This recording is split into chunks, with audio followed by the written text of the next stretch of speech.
Hey everybody, so today I'm going to be starting a new series on my channel, something that's difficult to talk about but at the same time needs to be talked about. I'm going to start a series today about mental illnesses and stigma that surrounds them. And I figured the perfect way to start this off would be by explaining my own story, which is not something that's easy for me to talk about. I don't normally tell anybody this because they all look at me different after I tell them. But it's something that needs to be put out there because the only way we can raise awareness is if we all come together. People share their stories and we work to make a difference. And maybe mental health won't be as stigmatized as it is right now. So this is my way of attempting to try and make a difference. But today I'm going to start by telling my own story. So let's get to that. It started when I was little. I was molested by family members. And that's part of the reason I think I'm as fucked up as I am today, because I wouldn't have PTSD if it wasn't for that. And PTSD is basically the root of all my problems because that's what I had first. And the list just keeps growing. So, in fourth grade, after everything was done and over with my family members, I was diagnosed with PTSD, depression, and bipolar disorder. Quite a mix. I was literally a roller coaster. I was up and down. I couldn't tell what my moods were going to be. I was flipping out at my mom for the smallest things. And then in fifth grade, I attempted suicide for the first time. Not even 11 years old, and I was trying to kill myself. And I was sent to White Pine, a mental hospital. And I honestly liked it there. I liked it better than being in actual surroundings because I was surrounded by people who've been through things I've been through, who knew what was going on in my head. It was a good feeling. I was able to talk freely, and even though these kids were so much older than me, they became some of my best friends, and I miss them to this day because they understood me. Even though I was so many years younger than me, they didn't judge me. They took on the role of big siblings for me. Like, they were there for me my whole time there. When I'd have nightmares, I could go to my roommate and she would talk to me and keep me calm until I could fall back asleep. They were some of the nicest, kindest people I've ever met. And that's what most people don't see with people with mental disorders. They just prefer to think they're crazy. They don't see the people are actually really fucking kind and caring and the sweetest people you will ever meet. And the next part of my story, I don't remember much of because I was put on so many different medications that it's all like a blur to me. But what I do remember is in sixth grade, I was sent to White Pine. I was home for about 15, 16 hours, and I was sent right back on red alert because I told my friend I still wasn't happy. And I resented her for this for the longest time, but she did help me a lot. After I told her, she ran to the counselor and told him, and he made the choice that he thought was best for me, which was sending me back. After that, I was home for probably about a week, and I was sent to a different hospital because White Pine wouldn't take me anymore. I was sent to Havenwick. I liked Havenwick a little bit better than I did White Pine. It was more of a relaxed environment. It didn't make me feel as stressed because between fifth grade and sixth grade, the building I was in fifth grade was destroyed, and they made a new building. And the new building just had a weird vibe. But Havenwick was relaxed. I met amazing people who helped me get through a lot when I was there. Like, I was still having nightmares. I was still freaking out. They all helped me. Even the workers were sweet as hell. Eighth grade and seventh grade, I was still up and down. I started getting really bad anxiety. Like, I had anxiety about grades. I had anxiety about friends. I had anxiety at home. It was like no matter what I did, I was a fuck up. That's how I felt in my brain. Doesn't help. I was also being abused verbally, mentally, physically by my best friend's brother. And I stopped talking to him. I wouldn't go outside for fear of seeing him because he lived right near me. He made my PTSD probably 100 times worse. And then I gave him a second chance in ninth grade. I don't know why. Stupid animals.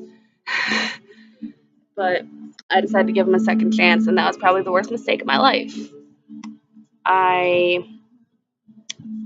On Halloween, I was with friends. For the first year, I was able to go trick or treating with friends that weren't family, and he knew I was trick or treating, and he figured my mom wouldn't be home, so my mom picked me up, took me home, and left to go to our boyfriends. So, 10th grade, I'm able to stay home alone, perfectly fine. I didn't lock the door, so I still have partial blame to myself for the situation, but he knew where I lived and showed up and attempted to rape me. He ended up not doing it, but it still scares me to this day. Like on Halloween, I can't be alone because I will have the worst panic attacks. I will get really depressed. The only person who ever knew about him was my counselor I got in, I believe, 12th grade. I had her. And that was when I also got diagnosed with anxiety and borderline personality disorder. And I was the one who figured out I had borderline personality disorder after doing loads of research on it. I realized something wasn't right about my bipolar diagnosis. And I related more to borderline personality disorder because there are a couple distinguishing points. So, yet another disorder to tack on to the ones I already had. And things got worse from there. Me and my mom got into a huge fight one day, and it led with me leaving. And I went to my mom's ex-boyfriend's house, who to this day is like a father to me. His daughters are my sisters, and they're the literally best thing in my life, besides my boyfriend and my roommates, but they're the best thing in my life. And I had an amazing boyfriend when I was living there, except with everything going on, because he was in the Navy. I couldn't deal with him being gone. With everything that was happening in my life, I got really depressed, and I had a plan to jump off the roof and kill myself again. This was probably about my fourth suicide attempt. I didn't go through with it because of my mom's ex's little girls. I wouldn't put them through that. So for he said, I'm still here today in my brain. They're the only reason I'm still here. They're the only reason I'm sticking around because I love them too much. I don't want to put them through that.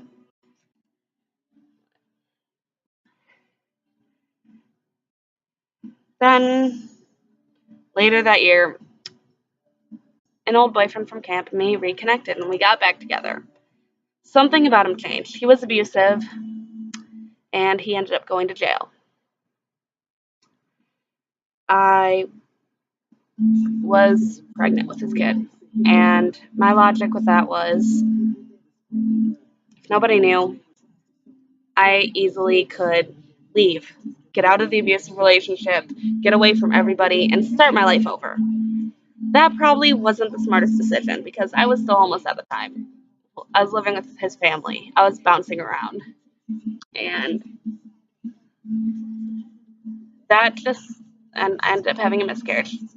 And that made my depression a lot worse because, as you can see behind me, there's baby stuff in my house because my roommate just recently had a newborn, and even that's been making my depression worse. Like, I love her and her daughter with all my heart, but it kills me inside a little bit.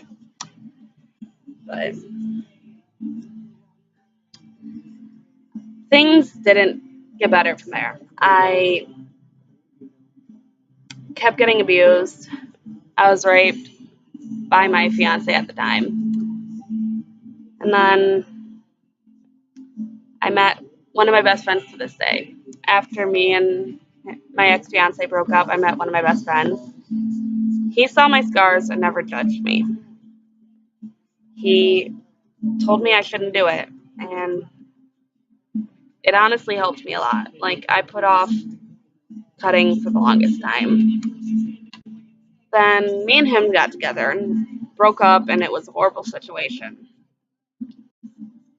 And then I met my current boyfriend, and he's honestly, besides the girls, he's the best thing to ever happen to me because with all my disorders, I am an unpredictable time bomb. I will explode if even the slightest thing sets me off. If, like, something can happen, I'll be fine with it, as far as they can see.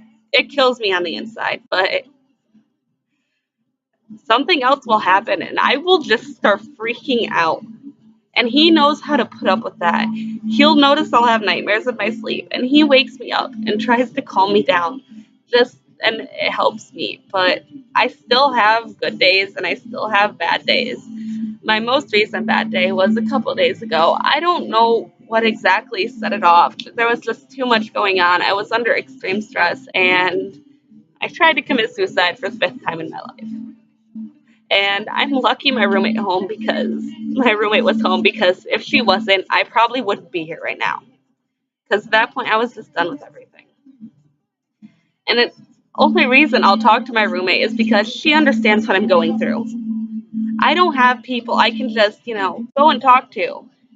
If I have friends who don't know what I'm going through and I try to tell them, they just judge me because of the stigma that surrounds this stuff, especially borderline. That is the most stigmatized of them all.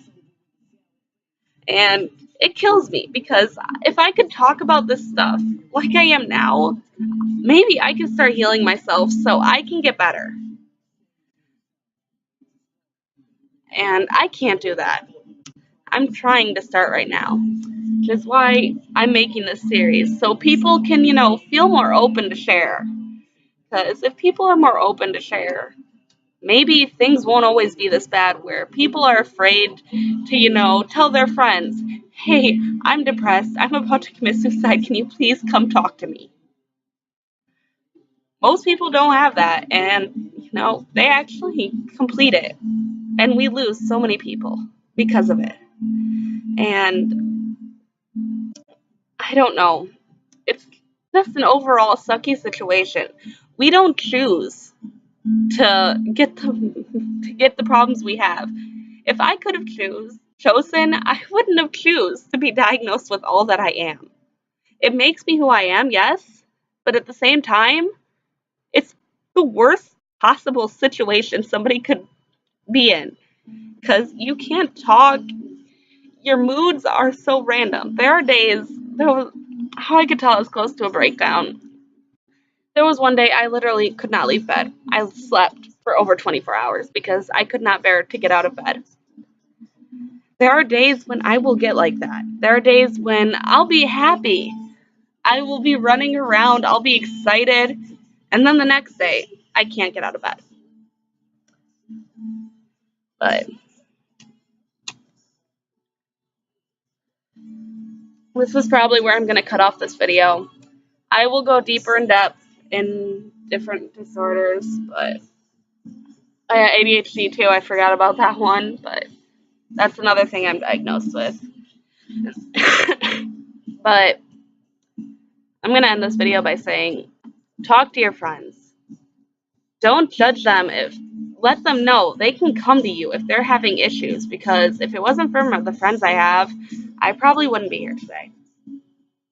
And all my friends that watch this, I love you all. Same with my family.